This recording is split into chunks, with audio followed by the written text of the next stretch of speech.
of an ancient forest, where the tall trees whispered secrets to the wind, stood an old, decrepit house. Its weathered boards creaked with the weight of time, and its windows stared out like vacant eyes. This was the house that locals spoke of in hushed tones, warning one another to steer clear as dusk settled over the woods. In the heart of an ancient forest, where the tall trees whispered secrets to the wind, stood an old, decrepit house. Its weathered boards creaked with the weight of time, and its windows stared out like vacant eyes. This was the house that locals spoke of in hushed tones, warning one another to steer clear as dusk settled over the woods. One fateful evening, as the sun dipped below the horizon, casting long shadows over the dense foliage, a curious child named Emily found herself drawn to the mysterious dwelling. Her parents had warned her to stay close, but the allure of the unknown beckoned her forward.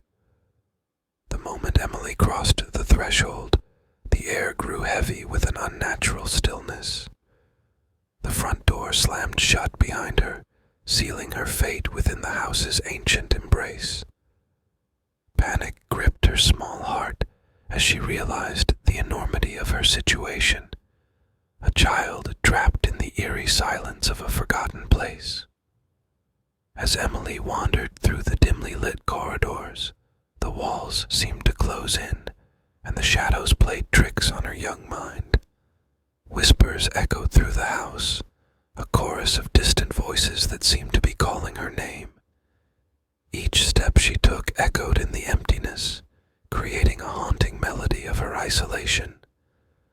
The wooden floors groaned beneath her weight, and the flickering candlelight cast dancing shadows on the walls. A soft breeze rustled through the tattered curtains, carrying with it an otherworldly chill that made the hairs on the back of her neck stand on end. In a forgotten room, Emily stumbled upon an old, dusty mirror. Its glass reflected her pale face, but there was something unnatural about the image staring back at her. The eyes in the mirror seemed to hold a depth of sorrow and despair, as if the house itself had absorbed the pain of countless lost souls. As the night wore on, Emily felt a presence closing in around her. Whispers turned into unsettling laughter, and the temperature plummeted. Cold fingers seemed to graze the nape of her neck, sending shivers down her spine. Desperation fueled her attempts to escape, but the house seemed to shift and rearrange itself, leading her in.